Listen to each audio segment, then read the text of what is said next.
FinTech on the Rocks, un podcast sobre cómo el dinero y la tecnología moldean la experiencia humana, con la conducción de Juan Pivocardi, la participación de Juanjo Piano y Augusto Ardiles y la producción general de Joaquín Tagle. Bienvenidos a la segunda temporada de FinTech on the Rocks. En el capítulo de hoy vamos a hablar sobre una combinación explosiva, Venture Capital y FinTech. Pero antes de sumergirnos en el mundo de las startups y su financiamiento, le preguntamos a Augusto si hay algún episodio de la historia que nos pueda servir para la charla de hoy. Juanpi, ¿cómo estás? Muy bien, muy bien. Voy a arrancar un disparador más polémico.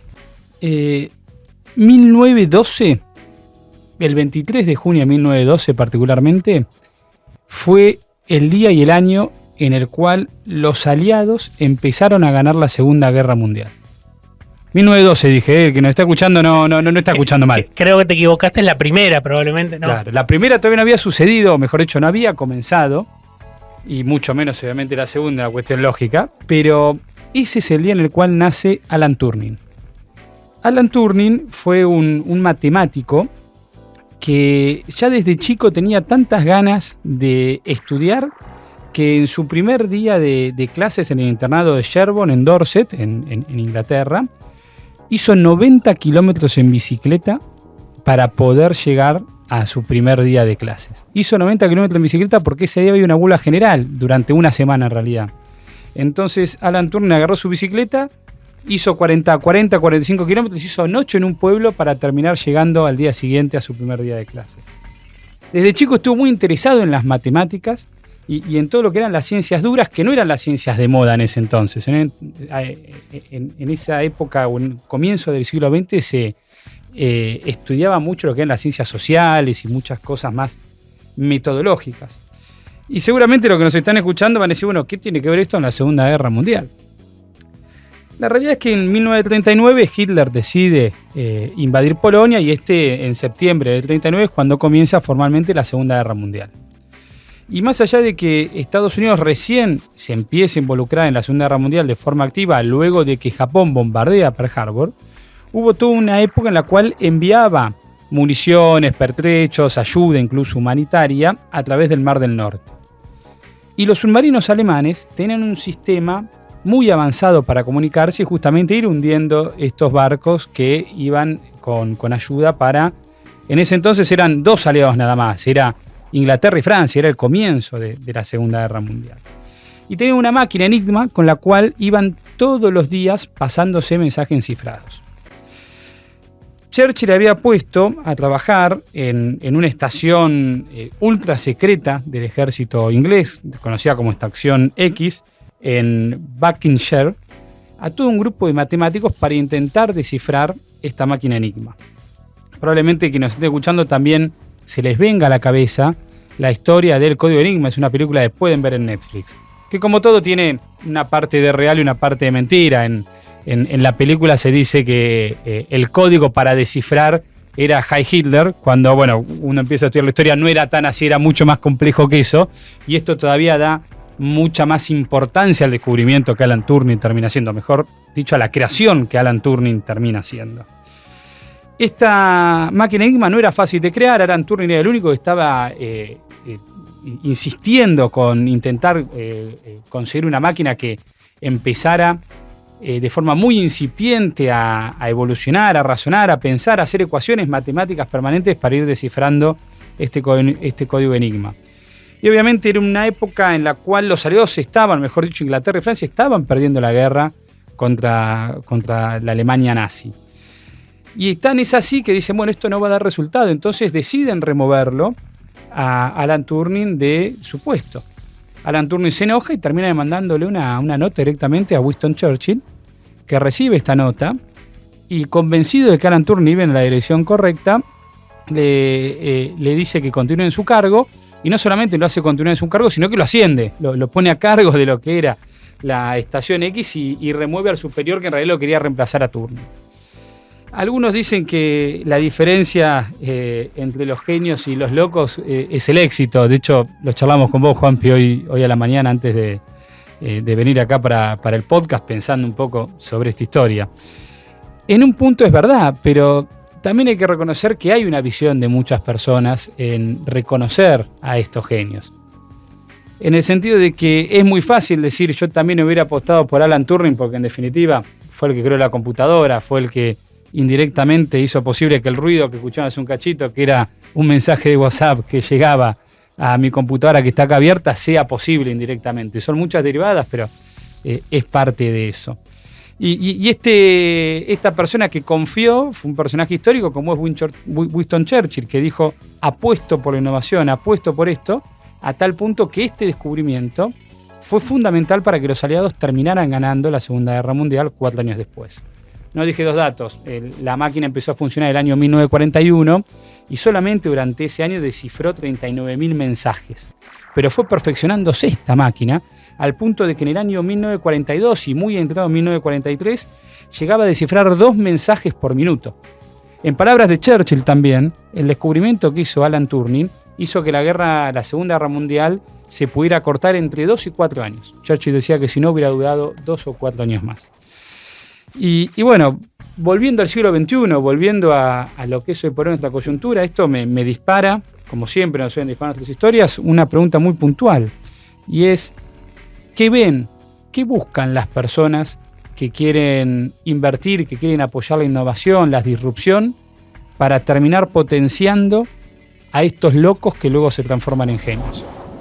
Para responder esa pregunta, trajimos a uno de los referentes del Venture Capital en América Latina, Alex Buse, General Partner de NXTP Ventures. Gracias por estar acá.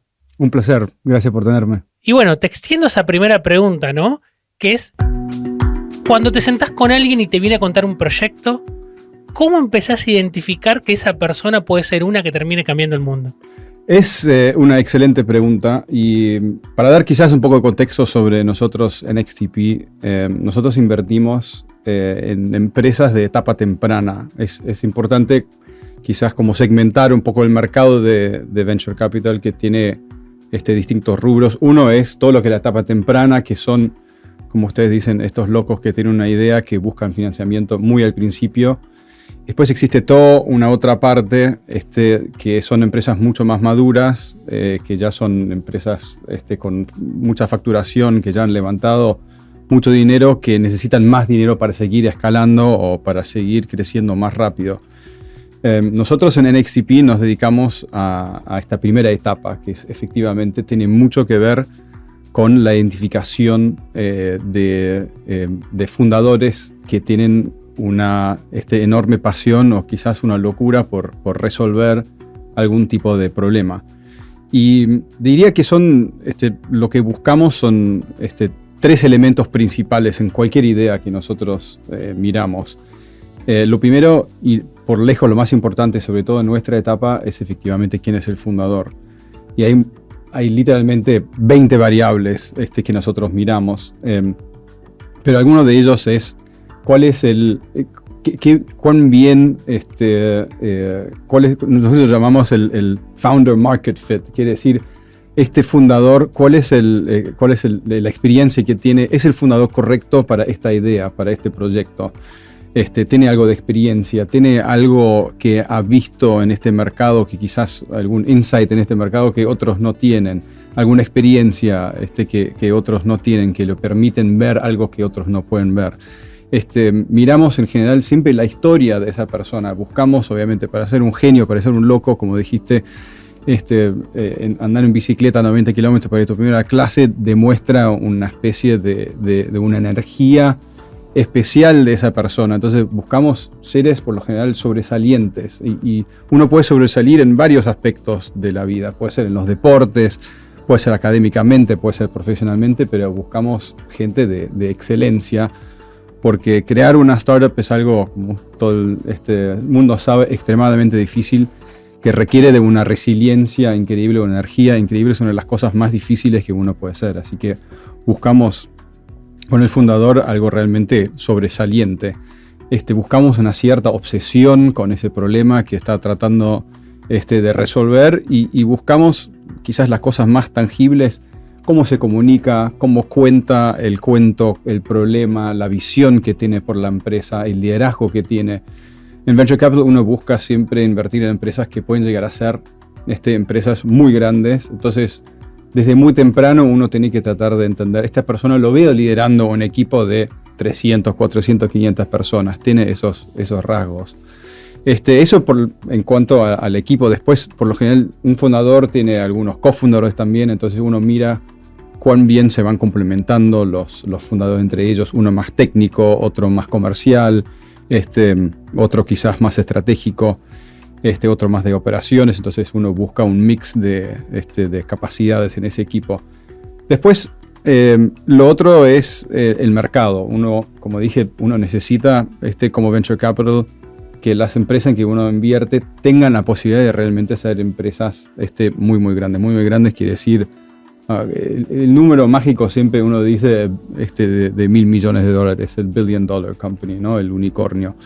Entonces, para ser un unicornio, por lo general, uno tiene que jugar en un espacio, en un mercado que es lo suficientemente grande, donde realmente uno puede ir agarrando mercado y puede generar suficientes ingresos para que sea una empresa realmente grande. Algo muy chiquito de nicho o algún producto que quizás es muy específico, que es más, como nosotros decimos, más un feature que una empresa, no tienen buena compatibilidad con venture. No quiere decir que no sean buenas ideas y que pueden ser empresas rentables y buenas empresas, quiere decir que no es compatible con el modelo que tiene Venture Capital, que es que de un portafolio de 25 o 30 empresas, 2 o 3 van a ser los responsables de devolver un 80% del capital. Entonces es esa famosa curva de exponencialidad que muy pocos de las empresas son responsables por gran parte de del performance de ese fondo. Y el tercero es uno mira el producto, y ese producto de vuelta tiene que tener, y producto de modelo de negocio, tiene que tener como cierta lógica el producto que están lanzando. El modelo tiene que tener cierta defensibilidad en el futuro. Uno tiene que poder imaginarse cómo puede llegar a ser tener una ventaja competitiva en el tiempo, y un producto donde uno realmente ve que es, de vuelta casi en la jerga, 10 veces mejor que cualquier otro producto que existe hoy, y que tiene un modelo que se puede distribuir y adquirir clientes de una forma lógica. Ahí te pregunto, porque estuve leyendo algún texto que mencionaba justamente estos 3 elementos que forman la base en la cual NXTP piensa la inversión, y en ese texto particular había mucha fuerza en el concepto del equipo, ¿no? Es como diciendo, si bien los 3 son importantes, el equipo pareciera ser como el más importante de todos. Lo que, ahora te voy a pedir tu opinión sobre eso, que me expliques un poco más, pero lo que me llevó a preguntar es, ¿un equipo con un producto equivocado en un mercado que no está funcionando, aún tiene futuro de cambiar? Es muy difícil. A mí me gusta pensar que un muy buen equipo probablemente elija por lo menos uno de los dos bien, ¿no? Claro.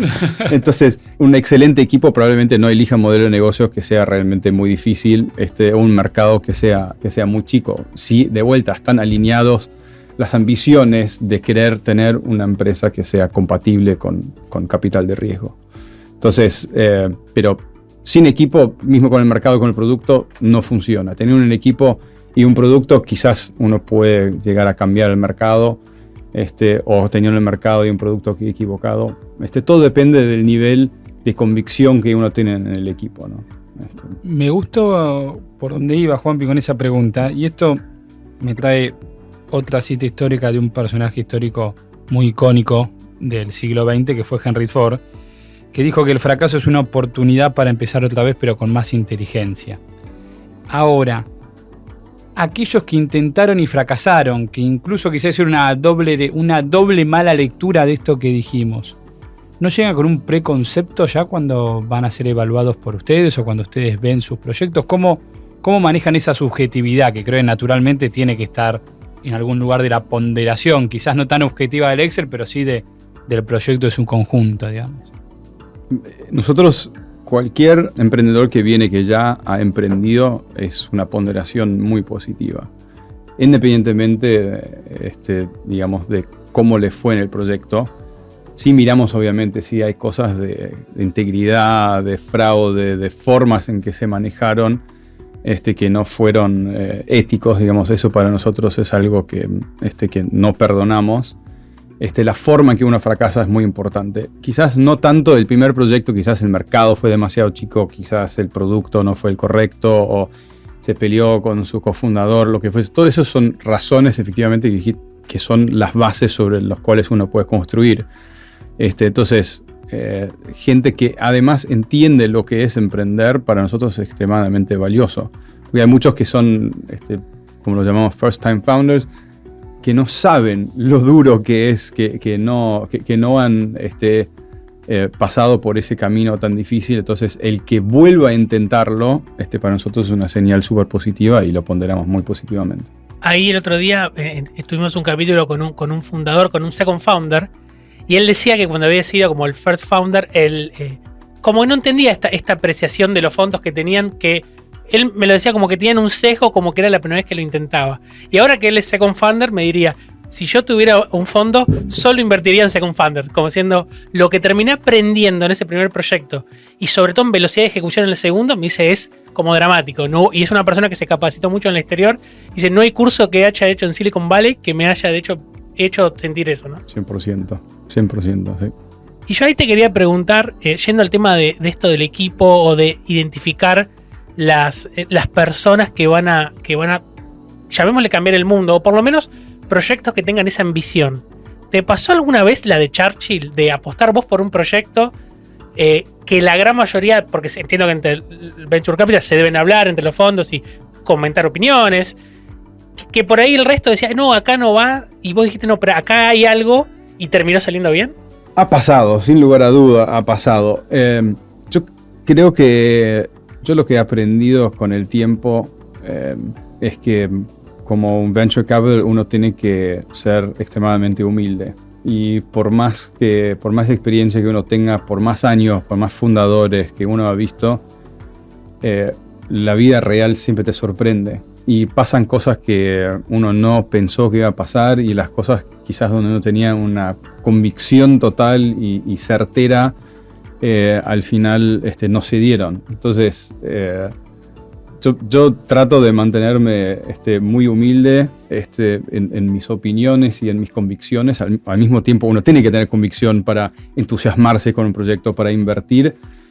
Pero la realidad es que uno no sabe, porque son seres humanos que están del otro lado, que evolucionan, que se comportan de una forma. Tampoco es que uno tiene una relación de tan larga data. Una de las cosas que hacemos como fondos, pasamos mucho tiempo hablando con otra gente que conocen a los fundadores para tener referencias.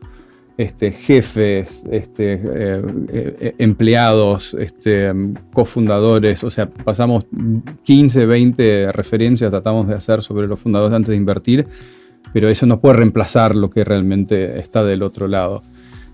También hay cosas en la macro, que también de vuelta vuelvo un poco a la humildad, que uno no controla y que uno no puede saber si va a salir o no. Entonces, tener éxito en una startup también hay una enorme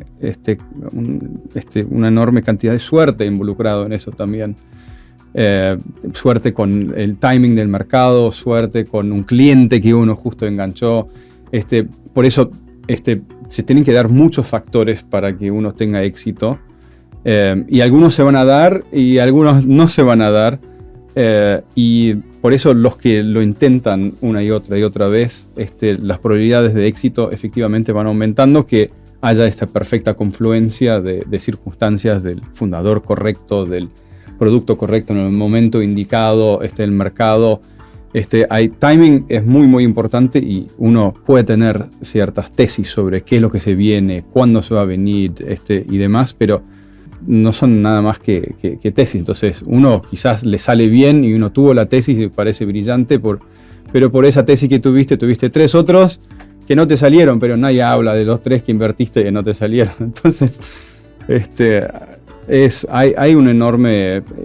Por eso, como dije al principio, uno invierte en 30 empresas para que se te den 3 o 4 que van a ser los que van a hacer la diferencia. Y así es esta industria de las probabilidades son difíciles. Y ahí te quiero preguntar, ¿es detectar estas oportunidades de mercado, es más arte o es más ciencia? No, es arte para mí. Predecir el futuro es número uno, es muy difícil. Y entonces yo lo veo mucho más como un arte. Obviamente, lo que uno termina desarrollando como inversor, y mientras más tiempo uno invierte, es lo que uno dice una vez, ciertos patrones. Entonces, ciertos patrones en el mercado, ciertos patrones en donde me siento con un fundador y de repente reconozco ciertos rasgos o características de ese fundador, que lo vi 2 o 3 veces en otros, que sé que es un activo enorme.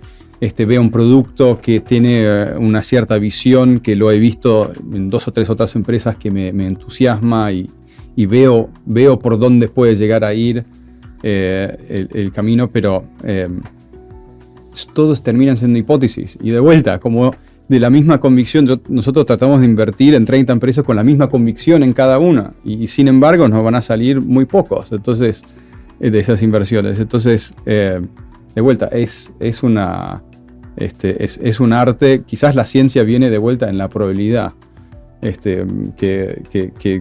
que uno puede mantenerse adentro de ese promedio de saber, bueno, siendo un muy buen inversor voy a tener un promedio de no sé, 10% o debajo de 10%, pero nosotros, para llegar a invertir en 30 empresas, vamos a ver más de 5 o 6 mil empresas. Entonces, de vuelta, ya simplemente uno va haciendo las cuentas y son... ahí quizás está un poco más la ciencia, en los grandes números de poder llegar. Te vuelvo a preguntar ahí sobre un punto interesante que tiene que ver con el equipo. Se habla mucho de la capacidad de liderazgo, ¿no? ¿En qué hechos de la realidad eso se traduce? Es decir, bueno, estoy frente a un founder que puede ser un buen líder. ¿Cómo lo traduces? ¿O qué elementos particulares de su día a día te hacen sentir que esa persona tiene esas capacidades? Porque por ahí cuando arranca es él con 2 founders más, o son 5 personas en el equipo, y vos pensás que se va a generar, quizás lidera una organización de 300, 600, 1000 personas. ¿Qué esperas de esa persona? Esa persona, una de sus capacidades principales como CEO diría quizás son 3 principales. Número 1 es liderar el equipo. Y liderar el equipo significa los que son empleados, y número 2, lo que significa reclutar equipo. Entonces, un CEO tiene que ser un excelente vendedor. No necesariamente vendedor de que tenés que comprar mi producto, sino tiene que ser un vendedor de la visión. Tiene que vender hacia afuera a los fondos que tienen una idea y tienen una visión para su empresa que realmente penetra a los de afuera, y tienen que tener esa misma capacidad, la tienen que tener para vender su empresa para afuera, porque el mejor talento tiene muchas opciones de irse a cualquier empresa. Entonces, él, cuando va a reclutar a otros empleados, hay una lucha de talento ahí afuera, y el que mejor vende su visión y su pasión por esa empresa va a reclutar el mejor talento. Entonces, ese liderazgo es la comunicación de la visión y su habilidad de realmente entusiasmar a los demás, tanto los fondos como a sus propios empleados, como también quizás a sus clientes. La segunda responsabilidad que está alineado con eso es asegurarse que la empresa tenga lo suficiente, o sea, tenga capital para poder sobrevivir. Esta es el modelo de Venture Capital. Por definición, uno va obviamente quemando mucho más dinero de lo que uno va generando. Y la razón por la que esa oportunidad, o sea, existe, o la razón de ser de eso, es que hay una oportunidad en el mercado hoy que uno tiene que aprovechar, y cada año que pasa, que uno no puede acelerar su proceso de crecimiento y penetración en el mercado con su producto, uno pierde. Porque obviamente también existe la posibilidad, como hay muchas empresas que no levantan dinero, sino van creciendo, van haciendo el famoso bootstrapping. Ahora, el bootstrapping vas a tardar mucho más tiempo en penetrar el mercado, pero si tenés un producto y una idea, vos no sabés si dentro de 5 años esa oportunidad en el mercado va a seguir existiendo. Entonces, esa premura de querer agarrar y escalar y salir a conquistar el mercado hoy, tiene que estar. Entonces, esa persona tiene que asegurarse que pueda levantar dinero hoy, cuando recién empieza iniciando, en la siguiente serie. Y eso, hay mucho involucrado en eso, que tiene que ver con cómo la empresa tiene que evolucionar, cómo el producto tiene que evolucionar, cuáles son los clientes que uno tiene que tener, cuál es la visión para el producto y cómo uno va ensamblando todo eso para poder llegar a la siguiente ronda de inversión. Eso es una segunda enorme responsabilidad. Y después diría, a grandes rasgos, la última la responsabilidad es simplemente la hoja de ruta de la empresa, que es como que todos estos componentes, cómo se van ensamblando y poder comunicar eso y dar la confianza al equipo que uno está yendo en la dirección correcta. Una hoja de ruta en un entorno cambiante, además, ¿no? Además, 100%.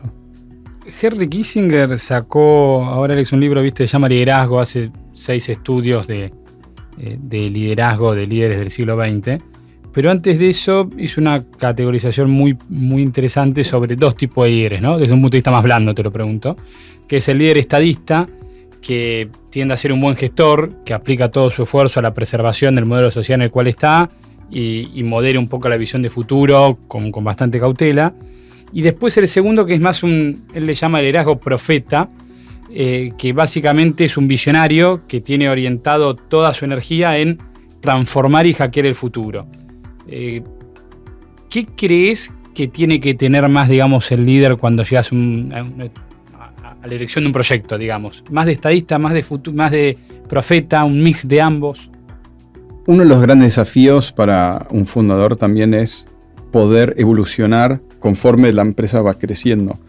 Entonces, uno necesita distintos rasgos en distintos momentos de una empresa. Yo diría, al principio de una empresa, cuando recién estás arrancando, la figura del profeta tiene mucho sentido porque uno está evangelizando todo el tiempo sobre la enorme oportunidad. Uno está incentivando, creando un ambiente de pasión y tratando de que tus empleados estén 100% detrás de vos. Porque además uno trabaja una cantidad de horas exorbitante y uno quiere que todo el equipo también esté a la par de uno trabajando, y eso requiere de vuelta de esa transmisión, esa pasión y más de profeta. Sos Steve Jobs en 1975. Ponele. Después, una empresa que llega a la serie D y serie F, de repente son organizaciones mucho más grandes, con 1000 empleados, donde las responsabilidades empiezan a cambiar y uno se vuelve mucho más como el estadista, como dijiste, que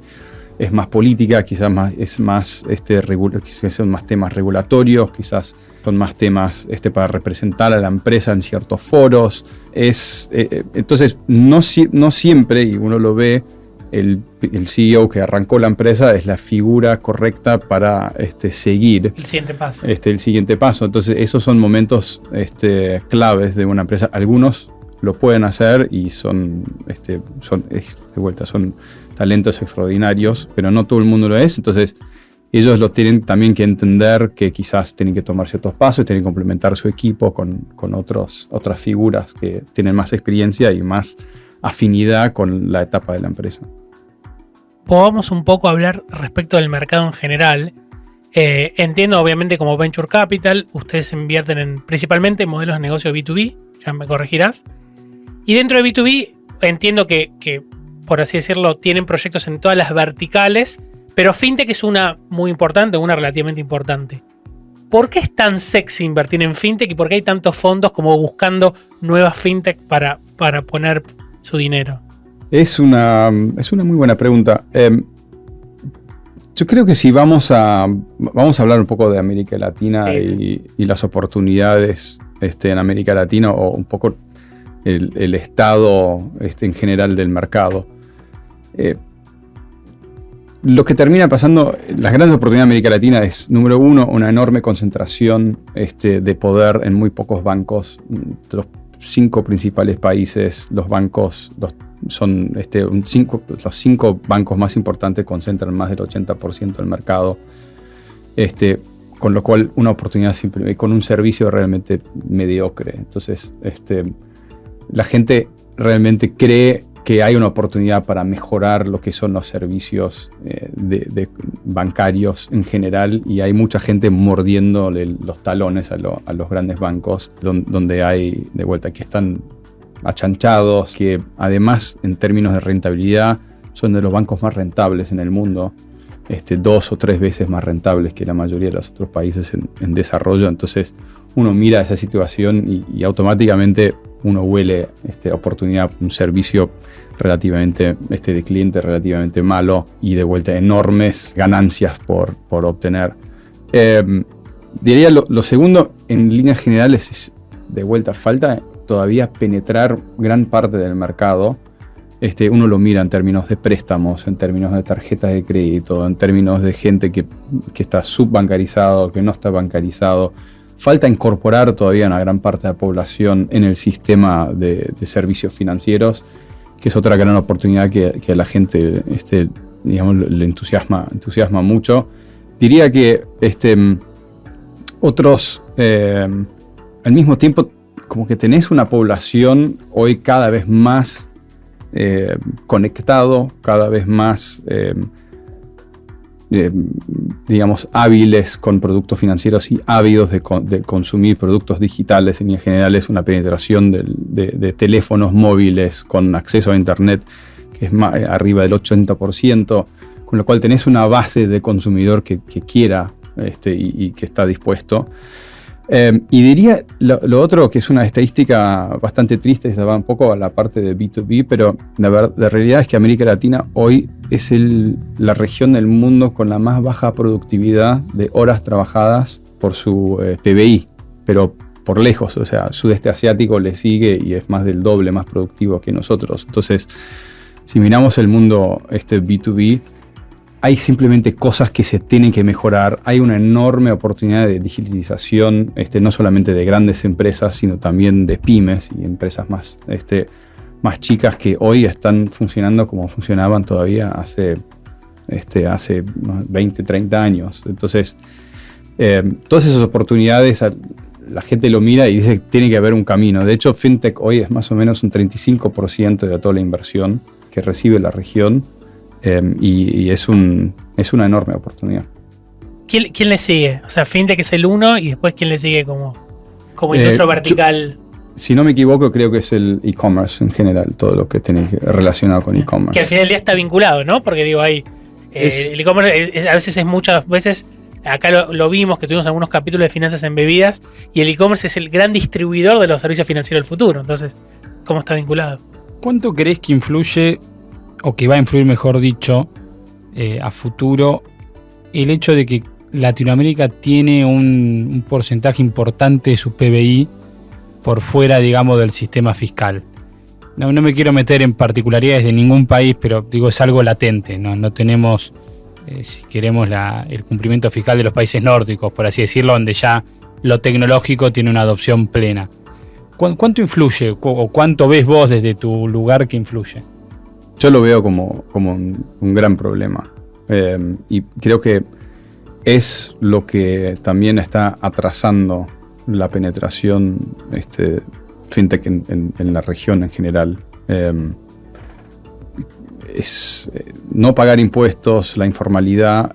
Hoy en todos los países de América Latina sigue siendo, digamos, enormemente atractivo y se perdona. Entonces lo veo, todo lo que es el efectivo, todo lo que es sobre la digitalización, lleva a la formalización, y hay mucha gente y muchos que se resisten a esa formalización. Dicho eso, creo que el problema es tan grande y el mercado es tan grande que sigue habiendo enormes oportunidades. Uno no tiene que llegar hasta ese nivel tan bajo. Sigue habiendo muchas oportunidades antes de caer en toda la informalidad. Pero sí creo que atrasa la digitalización de la región. En términos de acceso al capital global, ¿es un buen momento para armar una fintech y salir a buscar? Yo creo que siempre es un buen momento. Hoy lo que ha ocurrido en América Latina es, en estos últimos años, creo que tiene, sobre todo en la etapa temprana, un ecosistema muy robusto de fondos con dinero disponible para invertir en empresas de etapa temprana. Si uno tiene una buena idea y de vuelta uno más o menos entra en ese no quiero decirlo molde, pero uno entra en ese perfil con una idea, con una empresa, con un equipo, con experiencia, creo que es un excelente momento para salir a levantar. los buenos fundadores con buenas ideas se van a financiar siempre en cualquier momento y en cualquier coyuntura. Entonces, diría que hasta en el momento en el mercado a veces uno ve como de vuelta hay bastante dinero todavía disponible, lo que en la jerga le llamamos el dry powder, que es el polvo, digamos, es el dinero disponible de los fondos que han levantado fondos y ahora los tienen que invertir las empresas. Hay bastante capital disponible para invertir. Al mismo tiempo, digamos, las exigencias para los proyectos en momentos de incertidumbre van aumentando. Entonces, cuando aparece una oportunidad que es muy interesante, con muy buenos fundadores, con buen mercado, con buen producto, hasta que en estos momentos se paga casi un premio, un premium, digamos, porque los fondos tienen necesidad de invertir. Entonces, cuando encuentran algo que es muy bueno, puede ser un momento muy atractivo para salir a levantar dinero. Pero yo creo que siempre es un buen momento. Hay que animarse. Sí, 100%. Todas las empresas se vienen creando empresas en tiempos de vacas flacas y en tiempos de vacas gordas. Lo que es más importante es el producto, es el mercado. ¿Cuándo ves que va a terminar cómo conceptualizarlo bien? Invierno. Sí, pero porque no siento inútil a FinTech, pero obviamente está impulsado por lo que arrancó como el crash de Luna y todo, digamos, la caída de las cripto y Silicon Valley, digo, después tuvo, digamos, más efectos. ¿Cómo ves esas curvas? Yo creo que nosotros tenemos varios años por delante de esta coyuntura. Si uno mira, de vuelta, me voy a referir mucho a la etapa temprana, ¿no? Pero que es probablemente el sector que menos ha sufrido en estos este último año y medio. Pero yo creo que si uno mira evaluaciones, si uno mira la cantidad de dinero que se está invirtiendo, estamos en niveles cerca del 2018, 2017, y uno mira para atrás y cuando nosotros hubiésemos estado sentados acá en el 2017, 2018, mirando las evaluaciones, mirando lo que ocurría en el mercado, no se quejaba nadie. Era normal, el mundo crecía. Ahora, nosotros estamos echando un paso para atrás y eso siempre duele. Y creo que nosotros estamos anclados en una época y un momento del 2021 que fue surreal, que no tenía ninguna posibilidad de ser sostenible en el tiempo tampoco. Entonces, yo no veo que esto de un día al otro, o sea, no podemos volver a donde estábamos en el 2021 tampoco. Eso no era saludable, no era sostenible tampoco. Ahora, lo que sí tiene que ocurrir para que esto no tenga un impacto demasiado grande en el largo plazo, lo que pasa en las etapas más tardes, sí es importante. Quiere decir, tienen que haber de vuelta IPOs, tienen que haber eventos de liquidez. Eso tiene que volver a ocurrir porque es una larga cadena de gente que va alimentando uno al otro. A los fondos los van alimentando inversores institucionales en gran parte, sobre todo si uno mira, digamos, venture capital en general. Gran parte de ese dinero viene de instituciones que tienen necesidad de invertir. Ellos van a mirar cuáles son sus retornos en los fondos en que ellos invierten y para que ellos tengan retornos los fondos tienen que vender sus activos y tienen que devolver dinero a sus inversores, que son los que al final del día realmente van dictando cuánto dinero hay disponible para invertir. Esa ventana de liquidez se ha cerrado ahora y creo que para que esto no persista demasiado tiempo tenemos que ver que en Wall Street y en los distintos mercados capitales que vuelva a haber eventos de liquidez para poder seguir devolviendo dinero y para que la rueda siga girando. Pero yo no creo que ni el año que viene ni en 2 años y espero que no volvamos a donde estábamos en el 2021. Te llevo a un segmento del programa que denominamos predicciones, que nos imaginamos un poco cómo es lo que viene, ¿no? Puede estar o no vinculado directamente al Venture Capital, sino acá lo que nos interesa más es conocer un poco las visiones de las personas que que toman decisiones y qué es lo que se esperan. Me gustó, Juanpi, ya tiró un título antes de arrancar. Te dijo, espero no volvamos al 2021. Lo tenemos que dejar. ¿Qué tecnologías crees que pueden ser disruptivas en el sistema financiero? Yo creo que claramente es la temática del día, pero inteligencia artificial, sobre todo de vuelta en nuestro segmento, lo que nosotros miramos, para empresas va a ser una disrupción enorme. Simplemente va a volver un montón de procesos administrativos mucho más eficientes. En líneas generales, todo lo que pasa en fintech con tecnología trata de hacer los procesos más eficientes y más convenientes para el usuario final. Y yo creo que mucho de lo que son contabilidad, cuentas por pagar, cuentas por cobrar, flujos de fondo, visibilidad de cuentas, un montón de cosas que hoy están completamente desagregados y causan dolor en sus usuarios. Creo que vamos a ver una digitalización y la gente se va a poder dedicar más a analizar números y no a hacer simplemente procesos, sino va a poder entender datos, analizar datos, tomar decisiones a través de esos datos. Vamos a ver cada vez más datos en las empresas y la toma de decisiones a través de los datos. Pero lo mismo, la inteligencia artificial va a ser, sobre todo en el segmento B2B, va a ser realmente muy, muy, muy importante. Por lo cual, una empresa que esté pensando hoy en ser un B2B fintech debiera, a la hora de pensar su propuesta de valor, qué rol va a tener la inteligencia artificial dentro de su propuesta, ¿no? Yo creo que hoy en día, si uno está lanzando una empresa, sí o sí uno tiene que contemplar la inteligencia artificial y simplemente pensar en distintos roles y cosas que se están haciendo hoy de una forma ineficiente y cómo hacerlos más eficientes con menos gente. ¿Te genera miedo, por poner una palabra, la inteligencia artificial y a dónde esto nos pueda llevar? Salió hace poco, ayer o antes de ayer, una declaración de un ex Google que decía: me preocupa mucho hacia dónde vamos a ir con esto. ¿Qué sensaciones te genera a vos? Creo que de vuelta estamos tratando de predecir el futuro. Creo que es muy difícil. Creo que cualquiera que rotundamente niega que hay riesgos, creo que no es sincero, intelectualmente sincero con sí mismo. Creo que uno tiene que, como todas las respuestas, tienen graduaciones y no es ni blanco ni negro. Creo que la forma en que lo desarrollamos, la forma en que lo regulamos y la forma en que le damos acceso al público de estas tecnologías es muy importante.